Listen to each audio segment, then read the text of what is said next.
In today's video, I'm going to teach you how to use Gmail search operators to find emails fast. Imagine this, you're scanning through countless emails trying to find that one important message nestled maybe months back. It can be frustrating, right? Well, Gmail has a powerful way to help you declutter and find exactly what you're looking for using search operators. This is a feature everyone should utilize. So let's dive into how you can efficiently use these tools to save time and effort. First things first, let's get to where the magic happens.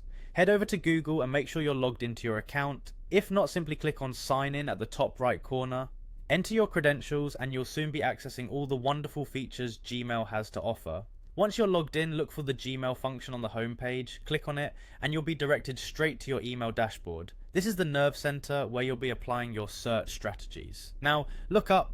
A search bar sits at the top of your Gmail interface. The search bar is not merely for entering keywords, it's a robust tool that can filter important emails based on your specified criteria. Click into the search bar and let's try one of the most practical filters, has attachment. By clicking on this, you can narrow down your search to emails that contain attachments. Super handy if you're looking for an important document someone sent over.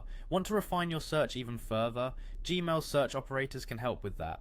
For example, typing from example at example.com in the search bar will pull up all emails from that particular sender. Or how about finding emails within a specific time range? Simply type before 2023-0501 or after 2023-0101 to find emails sent before or after specified dates. Don't stop there, perhaps you remember the topic of the email but not who sent it. Use the operator subject followed by a keyword, say subject meeting, to surface any emails with meeting in the subject line, saving you from sifting through irrelevant messages. If you're looking for an email you know has a document, you can combine operators for a finer tooth search. For instance, use has attachment file name PDF to find only PDF attachments. And there you have it, a brief introduction to using Gmail search operators to their fullest potential. Give these methods a try next time you're hunting through your inbox. These tips not only make your email experience more efficient, but will also save you precious time for the things that truly matter. Thanks for watching, and happy emailing.